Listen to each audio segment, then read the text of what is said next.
Traremos neste vídeo frases de Aleph. Nietzsche valorizou mais o suicídio do que esse cristianismo. O cristianismo acaba por causa da inteligência. Eu consideraria como absurdo um surgimento através de uma forma não relativa a essas duas. Tentar impor a outrem o sentido da vida pode ser considerado absurdo. Às vezes eu sou um pouco absurdo nesse sentido. E deem a psicologia o que é da psicologia. O humor diretivo é uma expressão apresentada por nós, mas o conceito existe há muito tempo. As pessoas estão tão acostumadas com a ideia de que oração é uma conversa direta com Deus que o conceito de que na oração apenas ocorre mensagem ao inconsciente pode parecer loucura até para alguns filósofos não cristãos. Mesmo que não exista aquele inconsciente, oração não tem nenhuma relação com o sobrenatural. Quem não diz falácias quando está brincando com amigos? Dependendo do caso, em pesquisa poderão ser criticadas por professor. O conceito de falácia é valorizado conforme o objetivo ou até a doença de cada um. Um filósofo valorizava tanto o conceito de falácia que perdeu o emprego por causa disso, enquanto há músicas e livros cheios de falácias que rendem tanto dinheiro para os autores que nem trabalham mais. Não buscaremos avaliar neste momento o impacto que tais livros e músicas têm na sociedade.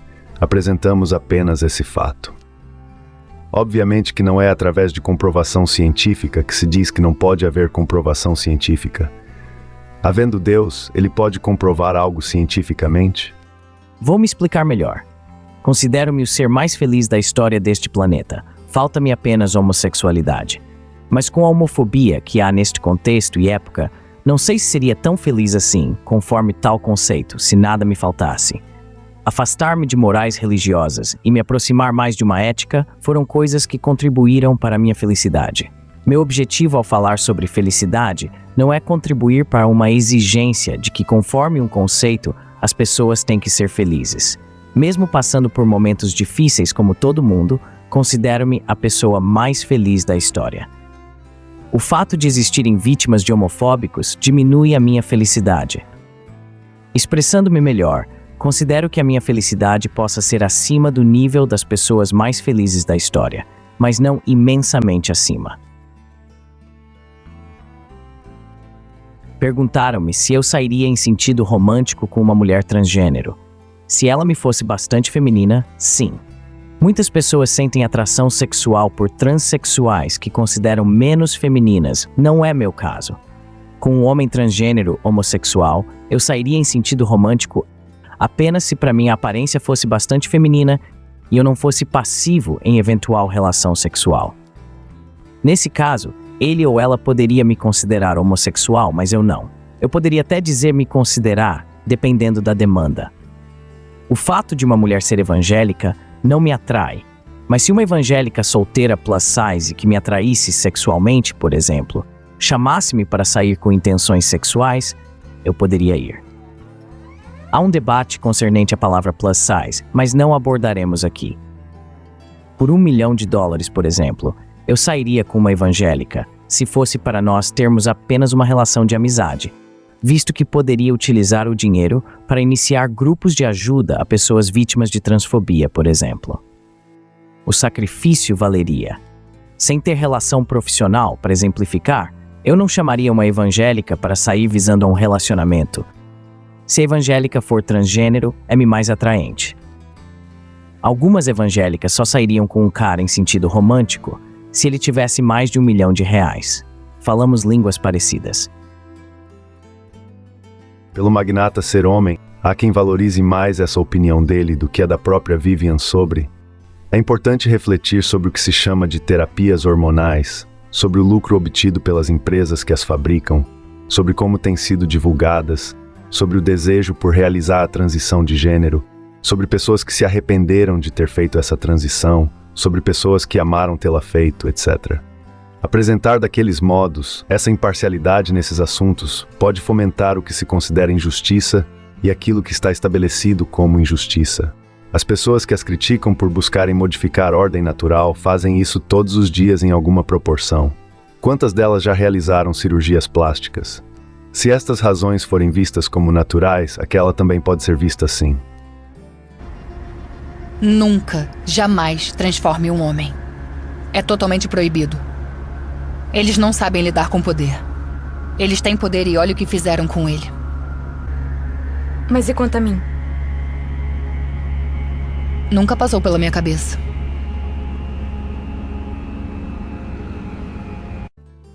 Independentemente de qual era a opinião de Jesus, ser humano homossexual ou transexual não ofendem uma divindade. Tatuar cruz no corpo pode ter a ver com o que se chama de identificação com o agressor. O desejo por uma justiça pode se tornar tão forte que uma pessoa pode sentir como se fosse o maior de todos os desejos que já teve. Em muitos casos, o que se considera injustiça ocorre por pessoas não conseguirem controlar o desejo por uma justiça. Reflita bem antes de criticar a Bíblia para não correr o risco de inconsciente lhe pregar uma peça. Mesmo que uma pessoa não participe mais de uma moral daquele modo, superego pode agir em coerência com tal moral. Talvez orações de religiosos para alguém se converter favoreçam de modo parapsicológico que esse alguém critique a Bíblia e depois considere que fez uma crítica injusta, para que pense que aquilo que criticou tinha mais valor e para que fixe alguém nesse sentido. Não existe neste planeta uma divindade convencendo diretamente as pessoas de que a sua vontade é participar de concepções imensamente inferiores do que aquelas que a sociedade já alcançou. Se uma pessoa disser que a divindade nunca interveio diretamente através da chuva e logo depois começar a chover, não se trata de uma ação direta de Deus para mudar a opinião dessa pessoa. Deus não usa uma pessoa para dizer que Nietzsche era um traidor de alguém que dizem ser seu filho, de modo literal, por exemplo. Muitas coisas que foram ditas por Nietzsche provavelmente estão mais em coerência com coisas que o próprio Jesus disse do que muitas que são pregadas em igrejas cristãs. Naquelas artes, a realização do pedido pelo gênio não saiu da forma que a pessoa que pediu gostaria. Talvez possa acontecer coisa do tipo em consequência de alguém ter pedido algo a Deus. Falando em figura de linguagem, talvez uma pessoa receba uma pedra em consequência de pedir outra coisa a Deus. Levanto as questões. Se você for cristão, você acredita que não acreditar no que Jesus disse sobre pecar contra o Espírito não ter perdão, seja pecar contra o Espírito, apenas contra o Filho? Algumas pessoas dizem que teria sido muito melhor ter escutado em dada época o que chama de Espírito apenas diretamente, do que ter escutado um pregador que diz falar através de tal. Uma realidade aversiva pode ser camuflada através de fantasia religiosa. Em muitos casos, o cristianismo é um sossega-leão em sentido de tranquilizar. Não entraremos aqui em contribuição trazida pelo cristianismo à sociedade, a uma justiça, etc. Quando se reduz algo aversivo através de camuflagem, o comportamento relativo é reforçado. Por sadismo, alguém pode buscar inconscientemente tirar camuflagem de outrem. Participando dessa religião, também é comum ocorrer de se camuflar diante de si e de outros cristãos o quanto se é selvagem naquela perspectiva. Pode se tornar inimigo da sabedoria, acreditando estar fazendo a vontade de Deus. Então veio a camisa de força química, que é o paraíso dos psiquiatras. O que eu digo que contrasta com o que eles têm dito, e isso que eles têm dito, talvez tenham a ver com questões karmáticas, em coerência com nossa hipótese. Vai saber. Podem ter a ver com a vontade indireta de um Criador relativa a uma liberdade. É possível que equilíbrio seja apenas um atributo de uma criação e nunca tenha tido a ver com vontade de quem a criou? Se um Criador teve vontade, significa que carecia de algo, ou teve vontade sem carência. Supondo que um Criador tenha tido uma vontade e não mais a possui, isso significa que mudou, ou que sem mudar não tem mais tal vontade. O que sei é que mesmo que fosse provado que surgimos por intermédio de criação intencional, eu não buscaria realizar definições sobre tal Criador através de deduções. Mas buscar isso pode ter relação com vontade indireta de um Criador referente a uma liberdade e valor psicológico. Uma citação direta sobre Bultmann. A tentativa de Bultmann de desmitologização é uma consequência do racionalismo protestante e leva ao progressivo empobrecimento de simbolismo. O que restou não é suficiente para exprimir o mundo do inconsciente, para se juntar à consciência ou, conforme o caso, para mantê-lo sob controle. Bultmann tinha conceitos sobre Deus relativo a cristocentrismo, o qual foi criticado por Jaspers. Mesmo sabendo que eu quero me sentir mais livre por não fazer aquelas coisas também, pelo motivo de, no decorrer da minha vida, pessoas consideradas fracas conforme aquela perspectiva terem feito minha cabeça direta ou indiretamente, não quero me sentir de outro modo. Embora eu esteja para além do bem em um sentido, busco proceder conforme um conceito de bem supremo. Eu não conseguiria ser feliz se eu fizesse aquelas coisas que são consideradas más. Neste caso, não partirei do que poderia em mim ter sido construído ou do que talvez possa ser alterado no sentido, mas do que está construído. Naqueles aspectos, um indivíduo tem ideias teológicas superiores às da teologia cristã, conforme minha consideração. Diz que a Bíblia não é inspirada diretamente pela divindade, por exemplo. Então se converte ao cristianismo, estuda teologia cristã até se considerar doutor em teologia. Aí apresenta ideias teológicas naqueles mesmos aspectos inferiores àquelas de quando não era cristão. Abandonar o cristianismo pode contribuir mais para se ter aquelas ideias teológicas superiores do que aquelas ditas formações em teologia. O problema concernente não é a teologia, embora eu considere que devesse ser substituída pela ciência da religião. A maior provocação de todos os tempos, eu imitando um pássaro diante de Atena. Digo isso de modo simbólico. A minha religião é a grega reformada e simbólica. Essa Atena é diferente daquela, aquela mata as miga tudo. Se bem que isso pode simbolizar que pode não ser fácil ser amigo da sabedoria.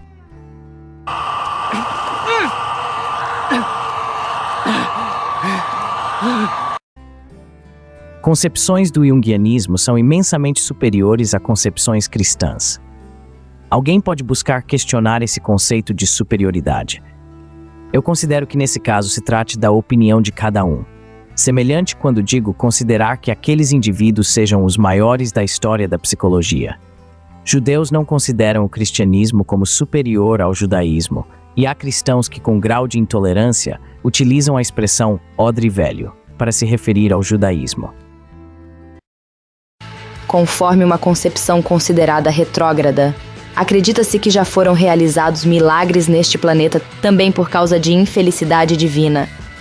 Na hipótese de existir Deus, não acredito que algo que acontece neste planeta afete a felicidade de Deus. Mas quem sabe esta criação não tenha sido feita, também para contribuir para que seu Criador não tivesse uma felicidade eterna, que lhe seria ruim. Existindo Deus, sendo eterno, perfeito e apenas feliz, isso não significa que também possamos ser assim um dia, nem qualquer desejo. Se um texto que diz que isso é possível for considerado um tipo de revelação indireta de Deus, o que eu disse anteriormente também pode ser considerado assim.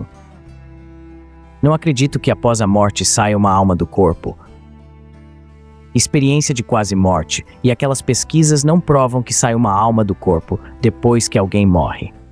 Esta concepção, a da ressurreição dos mortos e a do paraíso cristão, são para mim mitológicas e algumas ideias relativas a elas são contraditórias. Pondero que hipótese de um renascimento que não leve em consideração o espírito seja a que mais se aproxime da realidade. E a que mais contribuiu para minha felicidade. Pode não se aplicar a outra em isso. Considero que existam experiências de quase morte que contrastem com o conceito de que alguém não poderia pensar naquele estado, mas não considero que aponte para a existência de um espírito. Acredito que, em alguns casos, a experiência de quase morte seja acompanhada de fenômenos parapsicológicos. Indicamos o documentário Depois da Morte, lançado neste ano. Mas aqueles testemunhos não me convencem de que há espírito. Há quem tenha passado por experiência semelhante e não tenha começado a acreditar em espírito. Do ponto de vista funcional, a Pan tinha ficado morta. Normalmente, quando as pessoas acordam de um sonho pela manhã, elas sentem que estão voltando à realidade. Mas as pessoas que passam por uma experiência de quase morte dizem que no momento da experiência é a vida real que parece um sonho. Esse Deus quase sempre diz a elas: seu tempo ainda não acabou. Você ainda tem um propósito na Terra. Às vezes ele pergunta: você quer ficar ou quer voltar? Muitas vezes ele fala: você precisa voltar. Nenhuma delas quer voltar.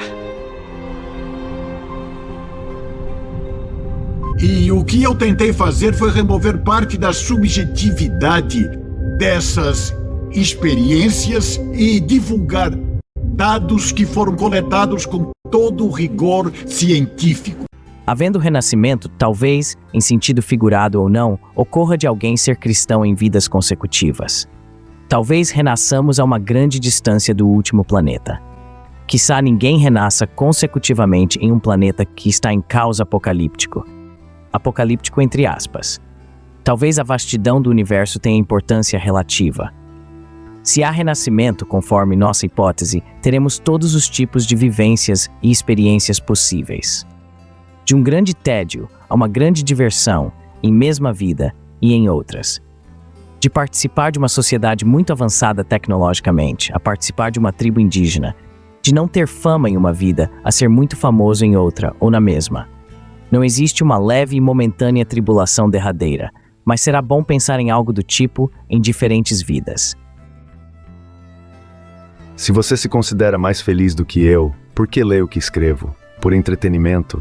Por não buscar a felicidade e considerar que isso possa ser encontrado por meio do que escrevo? O propósito que diz ter ao ler o que escrevo pode ter a ver com aquela camuflagem? Se for uma busca por salvar o mundo de mim, você tem uma visão sobre mim maior do que eu mesmo. Se for uma busca para salvar algumas pessoas de alguns de meus conceitos, a ideia melhorou. Mas se você acha que pode saber se esses conceitos nunca servirão para algumas dessas pessoas, então você precisa salvar essas pessoas de alguns de seus conceitos. Talvez por isso leia o que escrevo e para aprender coisas sobre ciência da religião. Busco escrever com maior responsabilidade, também por causa da nossa hipótese sobre renascimento. Mas eu nunca disse que aquilo que escrevo é inquestionável por ser algo inspirado diretamente por Deus. Quem diz que existe tal coisa não sou eu. Nenhum daqueles filósofos acreditava nisso. Mesmo assim, as pessoas podem ser bastante exigentes em relação a escritos desses filósofos, porque são influentes. Eu estou dizendo que pode não haver nada depois da morte, ao passo que, por ser vista como verdade absoluta, a doutrina do paraíso é defendida por muitos com unhas e dentes, a ferro e fogo. O que oração pode trazer de bom? É subjetivo? Pode contribuir para algo aversivo ao ego? Pode inflar o ego de alguém? Talvez orações de indivíduos por alguém contribuam de modo parapsicológico para instigar uma pessoa popular que, sem saber, já está doente ou que já ficaria doente a criticar esse alguém, para depois pensarem que ficou doente através de uma ação direta de Nume pelo motivo de ter feito a crítica. Talvez por causa de algo de ruim que se fez em outra vida, aconteça em vida atual algo de ruim, ou se faça algo considerado bom. No entanto, em nossa hipótese concernente, isso não tem a ver com a ação direta de Deus. Talvez aconteça em uma conexão acausal, por exemplo. Quiçá a oração tenha aquela relação com relatividade geral, mas não tem com algo sobrenatural. Talvez oração contribua para alguém ser o que se chama de iludido. Existindo um Criador, uma coisa que de fato foi dita indiretamente por ele, e podemos entender em nossa época é o seguinte: ser ateu, deísta ou agnóstico no planeta não me desagrada. Essa hipótese de seleção de profecias está em coerência com questões comportamentais, com o comportamento comum das pessoas. A expressão estatuto perpétuo, por exemplo, foi considerada simbolicamente no cristianismo. Não vem ao caso aqui contribuição trazida. Era menos comum o termo que foi traduzido como perpétuo ser utilizado com o sentido de era. Outro exemplo é a seleção de livros da Bíblia realizada pelo protestantismo. A hipótese da seleção de profecias, entre aspas, foi apresentada por nós. A Bíblia pode cortar mesmo como uma espada, na automutilação, por exemplo. Não é porque eu nunca me deparei com o que se chama de sobrenatural que não acredito em sobrenatural. Estudo a religião desde criança e dediquei a vida a estudando de muitas formas diferentes. Eu tive bastante experiências que chamam de místicas e contemplei muito daquilo que se chama de sobrenatural. Observei tanto que percebi que tais fenômenos têm conexão com questões psicológicas, entre outras, não com a ação direta de Deus. O que se chama de cura milagrosa não prova que Deus intervenha diretamente neste planeta, embora acreditar nisso possa ter relação com o acontecimento. Todavia, alguém pode ter fé com todas as forças e não obter o que pede a divindade através de algo que se chama de sobrenatural. Quando se vive muitas vidas como ele viveu, o medo da morte é ilógico. O medo da morte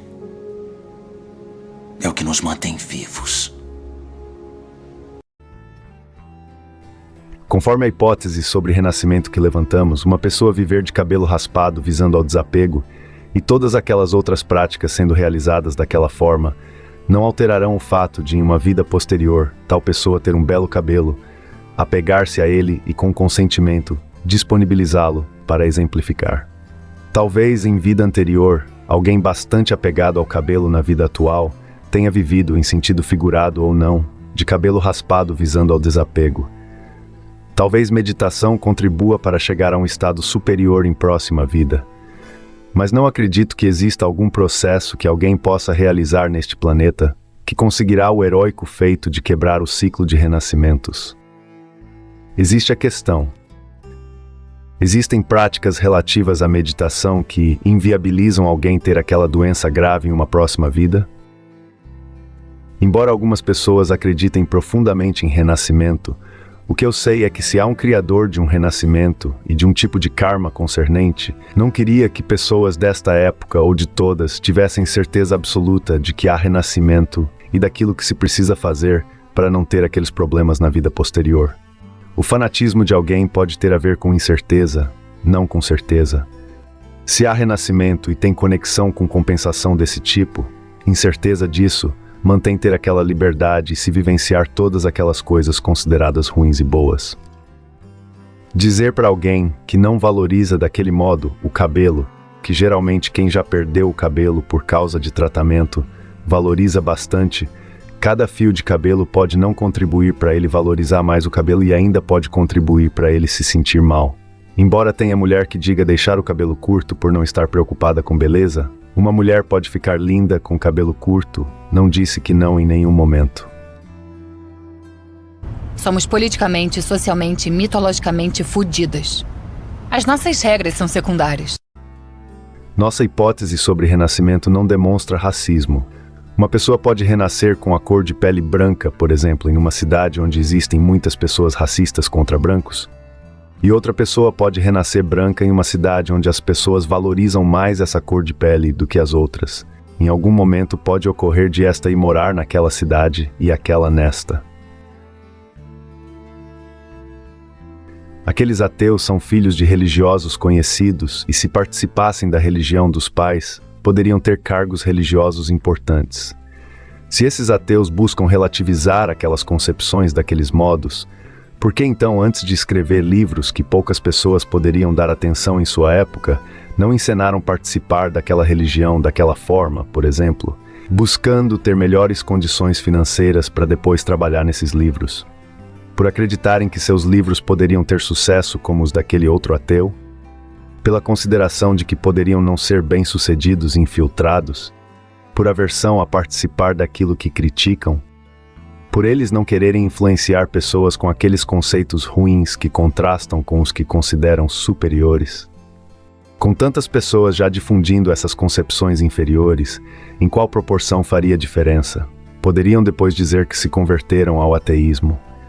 Um grande motivo é que quando se está com ânsia só se pensa em vomitar. Supondo que a vida impõe a um bom autor escrever, então quando seus escritos que dão asas são lidos, talvez tenha certo sentimento ruim relativo a sadismo. O argumento de que Deus não queria que houvesse homoafetividade porque criou homem e mulher é muito ruim. Os gregos, por exemplo, não viam assim. Existem pessoas intersexo, além do debate se há homossexualidade inata.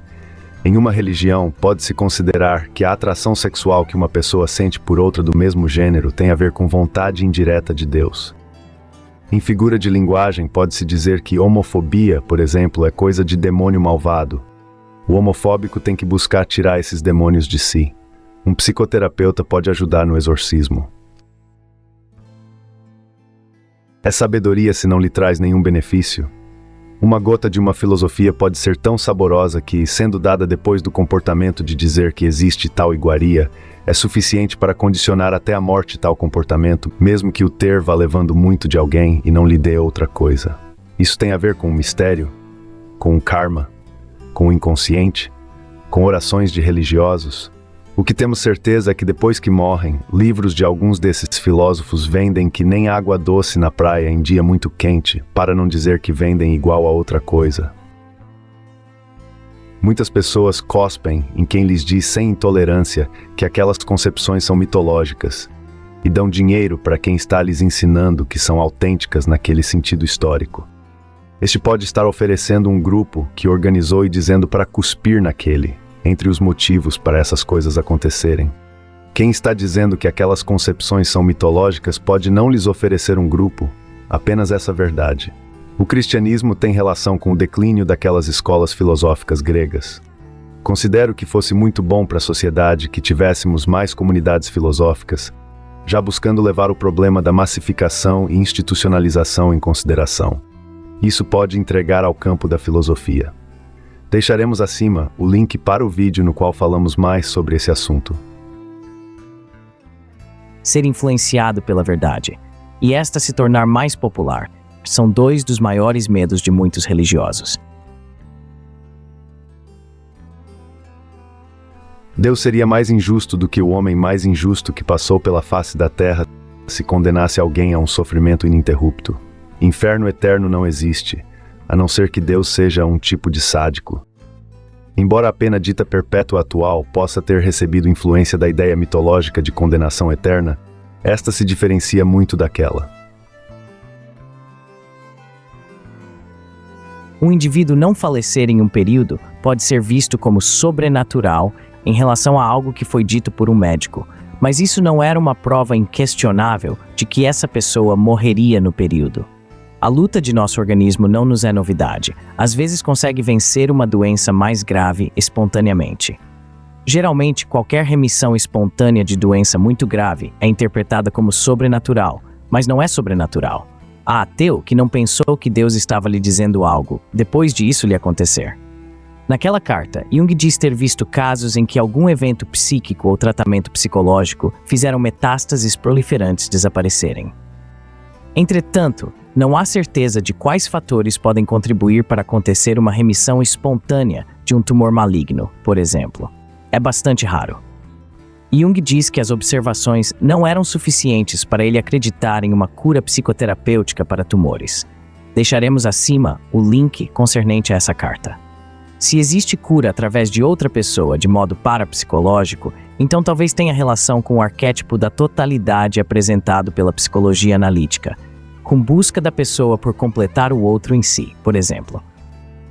Em testemunhos, dizem que sua religião contribuiu para controlar delírios. Por outro lado, segundo a perspectiva psicanalítica, coisas ditas nesses testemunhos são consideradas delírios de massa. Conforme Freud, esse é um dos motivos que podem poupar de uma neurose individual.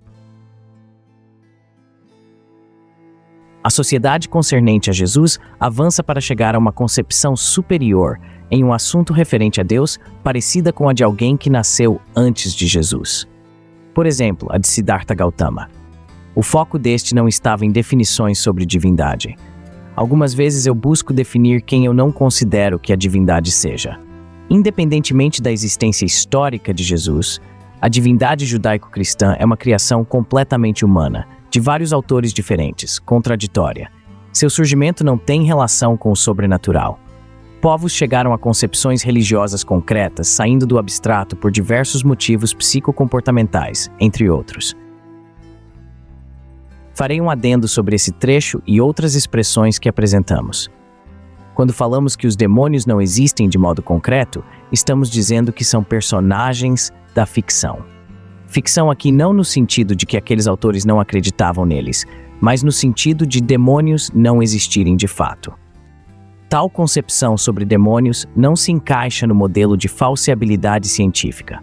Por questões lógicas, não acredito que existam de modo concreto. Existem budistas que acreditam em demônios de fato segundo seu conceito e budistas que veem os demônios de modo simbólico. O termo concreto também pode ser utilizado no sentido que Piaget o utilizou. Por exemplo, se uma pessoa desenha um demônio, torna-se uma representação concreta. O termo concreto foi utilizado no trecho da tela no sentido que Piaget o utilizou.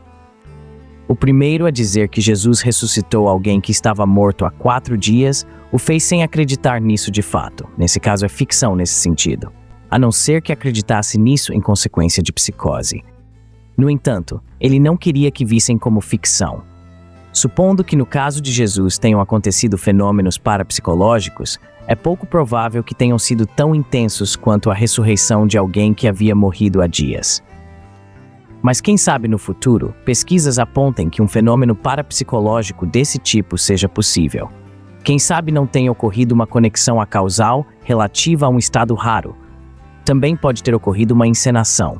Não há como ter certeza. Considero que seja mais provável que a narrativa seja ficcional.